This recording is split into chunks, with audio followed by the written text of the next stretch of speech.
Halo Sobat BNN dan seluruh penegak hukum dimanapun kalian berada. Selamat datang di channel podcast ASN Berakhlak, podcast yang mengupas tuntas isu-isu krusial seputar pencegahan dan pemberantasan narkotika. Saya Winona Wanodejati akan memandu diskusi kita yang sangat menarik kali ini. Hari ini kita akan membahas topik yang fundamental nih teman-teman, yaitu bagaimana kita sebagai aparatur sipil negara, khususnya para penyidik di BNN, dapat mengaktualisasikan nilai-nilai dasar ASN, yaitu berakhlak. Nah, berakhlak ini sebuah akronim yang sangat powerful ya, teman-teman. Terdiri dari berorientasi pelayanan, akuntabel, kompeten, harmonis, loyal, adaptif, dan juga kolaboratif. Nah, kita akan identifikasi nilai berakhlak ini dikaitkan dengan potensi dan tantangan di lapangan, serta cara mengatasinya tuh bagaimana sih, teman-teman. Nah, di sini kita udah hadir tiga sosok inspiratif dari garis depan pemberantasan narkotika di BNN nih. Yang pertama ada Alivio. Silakan Alivio perkenalkan diri. Ya, terima kasih Winona. Halo, perkenalkan, nama panjang saya Muhammad Alivio Divanugrah. Bisa dipanggil Alivio. Senang bisa berbagi di sini. Oke, halo Vio, selamat bergabung ya. Terus lalu selanjutnya ada Raffi, penyidik ahli pertama Direktorat TPPU. Selamat bergabung Raffi. Halo, Winona. Saya Raffi, penyidik kali pertama Direktorat TPPU. Selamat bergabung. Oke. Dan yang terakhir kita punya orang yang gak kalah penting nih. Teman kita ada Bang Iqbal, penyidik ahli pertama dari Direktorat Narkotika. Halo Winona, apa kabar? Baik, kabar baik. Oke, teman-teman, kita langsung mulai aja ke pertanyaannya kali ya.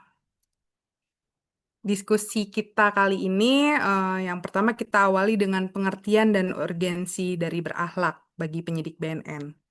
Kalau dari Vio dulu deh, sebagai penyidik CPNS Direktorat TPPU yang nantinya akan langsung berhadapan dengan kompleksitas kejahatan narkotika, menurut Vio, kenapa nilai-nilai berakhlak ini menjadi sangat urgent, khususnya bagi para penyidik di BNN?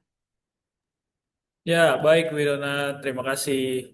Jadi begini, di BNN itu ya, atau Badan Narkotika Nasional itu, khususnya di pemberantasan, kita ini berhadapan dengan kejahatan yang sangat terorganisir dan melibatkan jaringan internasional.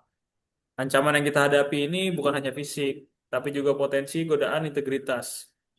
Oleh karena itu, berakhlak bukan sekedar nilai-nilai, tapi benteng moral dan etos kerja kita. Ambil contoh akuntabel dan loyal.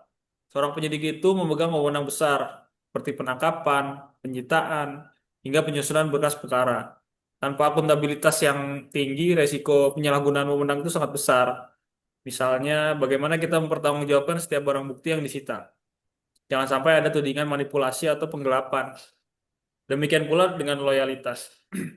Kita ini mengabdi pada negara dan rakyat, bukan pada sindikat.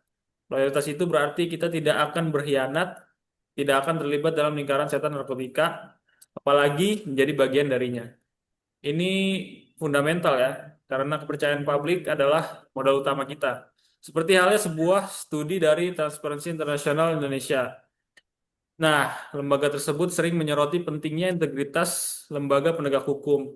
Dalam hal ini, BNN atau Badan Narkotika Nasional harus bisa menjadi pionir di dalamnya. Itu, Mbak Winona. Oke, agak terputus-putus ya, tapi yang saya tangkap dari Lembaga Transparansi Internasional Indonesia atau yang sering disebut TII itu eh, sering menyoroti pentingnya integritas lembaga hukum ya, Vio. Dan dalam hal ini BNN itu harus bisa jadi pionirnya di dalamnya begitu ya. Oke, sangat jelas. Jadi ini bukan hanya soal kinerja ya, tapi juga tentang integritas personal. Oke, kalau dari Raffi nih, kira-kira dari sudut pandang Raffi sebagai penyidik yang nantinya ke depannya akan berhadapan langsung juga dengan kejahatan narkotika, bagaimana cara Raffi melihat relevansi nilai berakhlak ini dalam tugas-tugas yang konkret?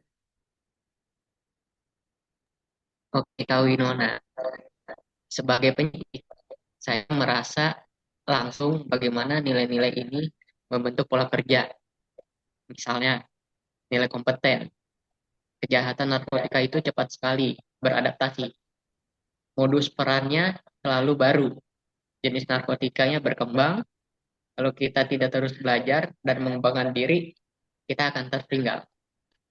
Tuh. Saya ingat kalau tidak salah pernah ada kasus di mana tim harus melacak jaringan yang menggunakan dark web dan kripto.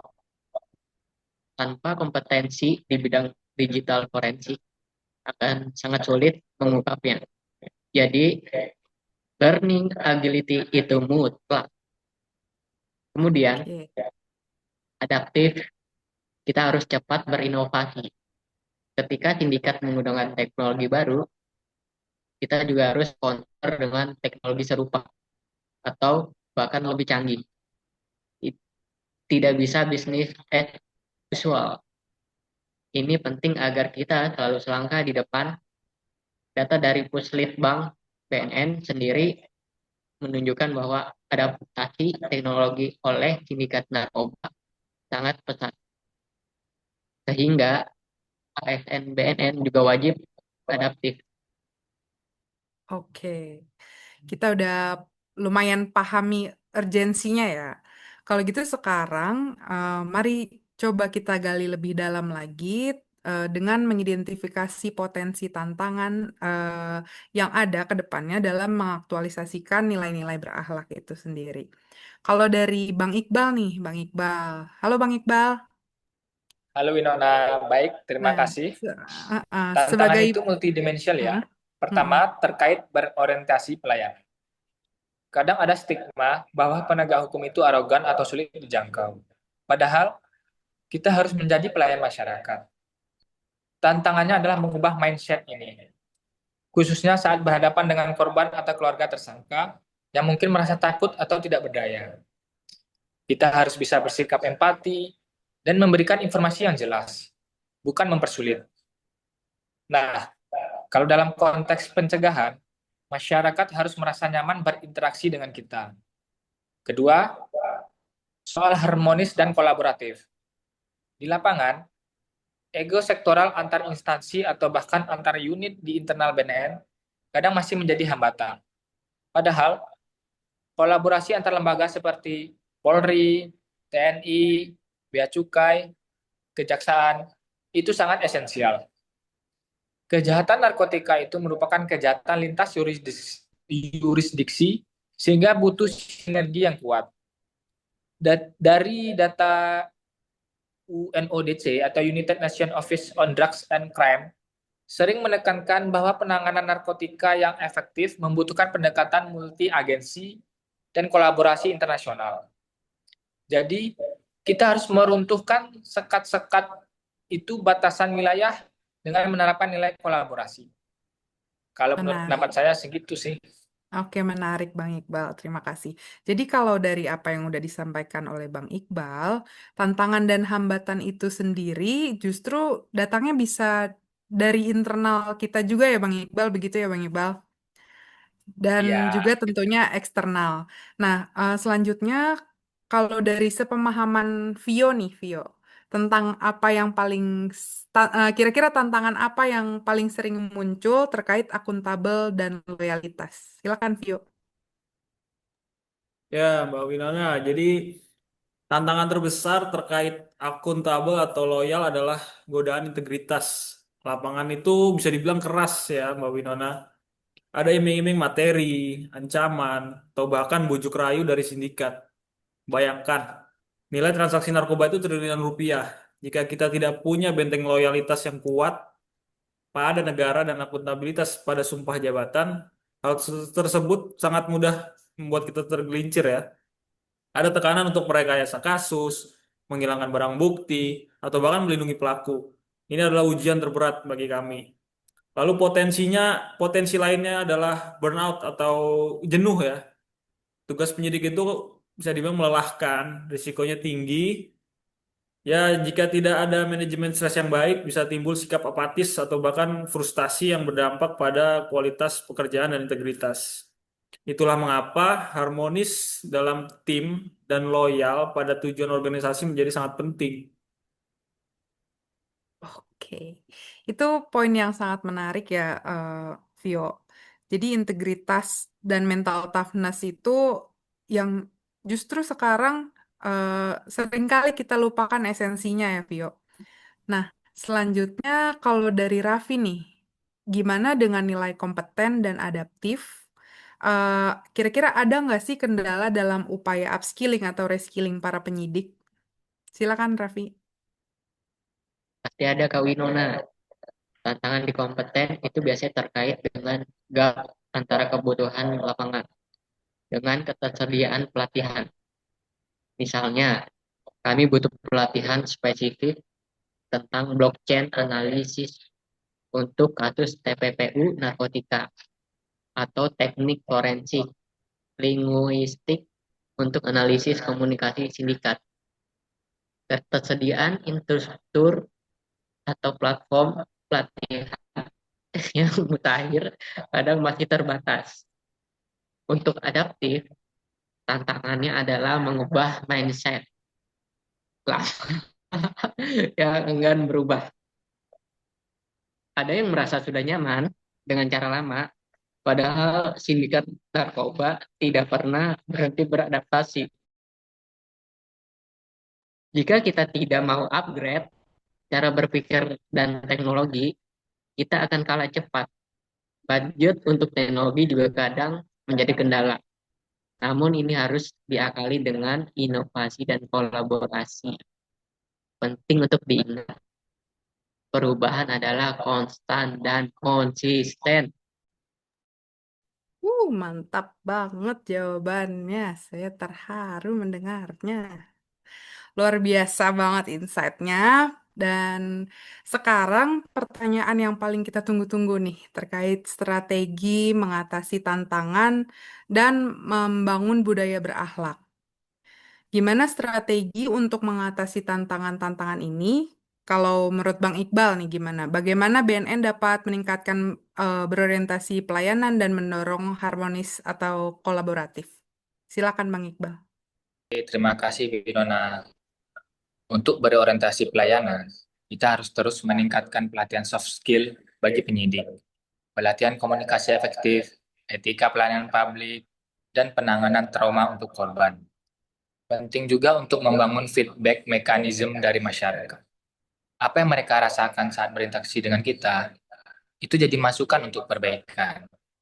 Inovasi pelayanan publik juga penting, misalnya melalui aplikasi pelaporan atau konsultasi yang mudah diakses. Untuk harmonis dan kolaboratif, BNN juga punya fondasi kuat. Kita bisa mengintensifkan program joint operation dengan instansi lain. Contohnya, operasi gabungan dengan bea cukai di pelabuhan atau bandara. Ini bukan hanya soal tugas, tapi juga membangun chemistry antar personal. Latihan bersama, sharing knowledge, dan forum diskusi reguler antar lembaga.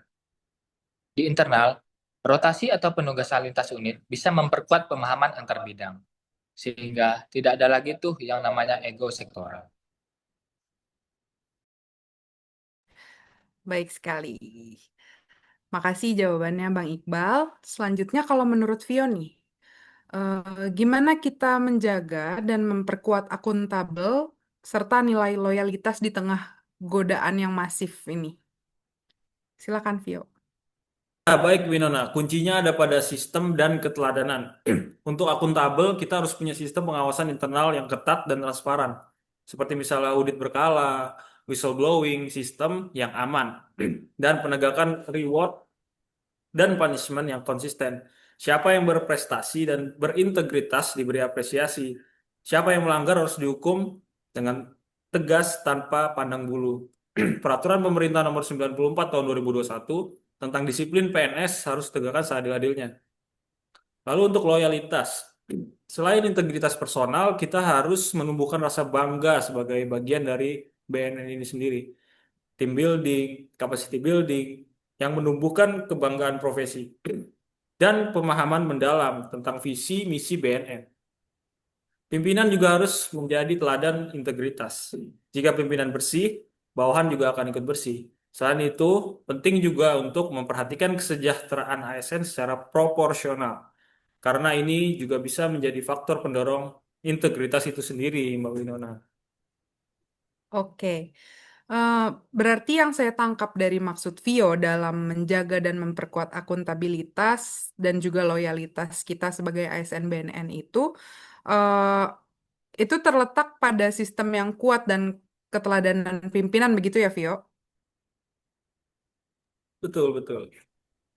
Lalu kalau dari Raffi nih, menurut Raffi, gimana BNN bisa memastikan penyidiknya tetap kompeten dan adaptif di tengah perubahan zaman ini? Ini adalah investasi jangka panjang, Winona.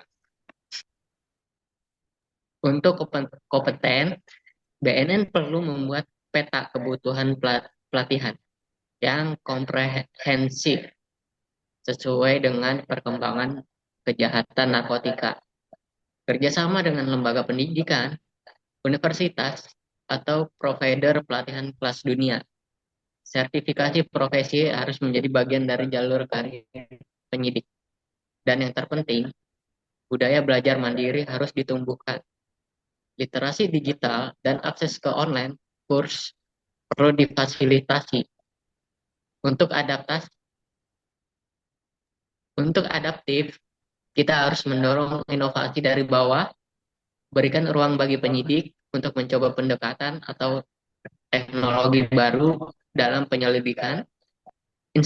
Instansi BNN perlu menyediakan platform. Kita harus mendorong inovasi dari bawah. Berikan ruang bagi penyidik untuk mencoba pendekatan atau teknologi baru dalam penyelidikan.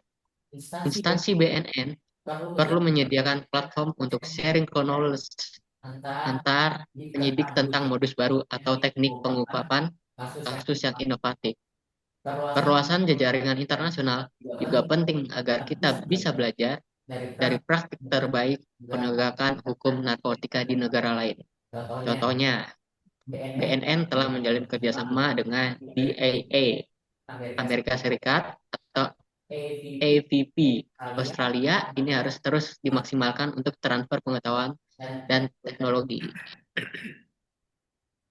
Baik, diskusi yang sangat mencerahkan, teman-teman. Sebelum kita tutup nih, mungkin ada pesan terakhir atau harapan dari masing-masing narasumber sekalian untuk para penyidik BNN dan seluruh ASN BNN. Silakan, mungkin bisa dari Bang Iqbal kali ya. Pesan saya, ingatlah bahwa pekerjaan kita ini mulia. Setiap tindakan kita dalam P4GN akan berdampak pada kehidupan banyak orang. Mari kita terus berorientasi pada pelayanan masyarakat dan berkolaborasi dengan semua pihak. Jangan pernah lelah untuk menebar kebaikan dan sinergi, karena narkoba musuh kita bersama. Betul banget, Bang Iqbal. Terima kasih, Bang Iqbal. Selanjutnya mungkin bisa dijelaskan harapan dari Raffi. Ya, untuk teman-teman penyidik maupun teman-teman ASN di luar sana, jangan pernah berhenti belajar dan beradaptasi. Kejahatan narkotika itu tidak statis, jadi kita juga tidak boleh statis. Jadilah penyidik yang kompeten dan adaptif, selalu selangkah di depan, dan yang terpenting, jaga terus harmonisasi dalam tim. Karena kita adalah satu keluarga besar di BNN. Oke, terima kasih Raffi. Dan terakhir nih, teman kita Vio. Gimana Vio harapannya? Ya, Mbak Winona. Jadi saya ingin menekankan kembali ya, akuntabel dan loyalitas itu adalah harga mati bagi ASN khususnya, bagi seorang penyidik Badan Narkotika Nasional. Integritas itu ibarat nafas. Tanpa integritas, kita tidak bisa bekerja secara profesional. Mari kita tegakkan hukum seadil-adilnya, tanpa pandang bulu, dengan penuh dedikasi dan tanggung jawab. Jadilah ASN berakhlak sejati, membawa harapan bagi masa depan bangsa yang bebas narkoba. Luar biasa banget, Pak. Sebuah pesan yang sangat kuat dan inspiratif dari teman-teman kita, yaitu ada Vio, ada Bang Iqbal, dan juga ada Raffi. Nah, diskusi kita hari ini telah membuka mata kita tentang betapa krusialnya nih nilai-nilai berakhlak dalam setiap gerak dan langkah kita sebagai ASN khususnya. Dalam konteks ini, kita sebagai penyidik BNN gitu. Mulai dari pentingnya melayani masyarakat, bertanggung jawab atas setiap tindakan, terus meningkatkan kompetensi, menjaga hubungan harmonis, setia kepada negara, adaptif terhadap perubahan, dan juga berkolaborasi dengan semua pihak. Terima kasih banyak buat teman-teman sekalian, Bang Iqbal, Raffi, dan juga Vio atas waktu dan wawasan berharga yang sudah dibagikan. Semoga diskusi ini bisa bermanfaat nih bagi seluruh ASN di Indonesia dan menjadi motivasi untuk mengaktualisasikan nilai-nilai berakhlak. Terima kasih juga kepada sobat ASN di rumah yang telah menyaksikan podcast ini hingga akhir. Tetaplah menjadi bagian dari solusi untuk Indonesia bersinar, bersih dari narkoba. Salam berakhlak. Salam. Salam berakhlak. Salam berakhlak. Terima kasih. Terima kasih Dadah. guys. Dah.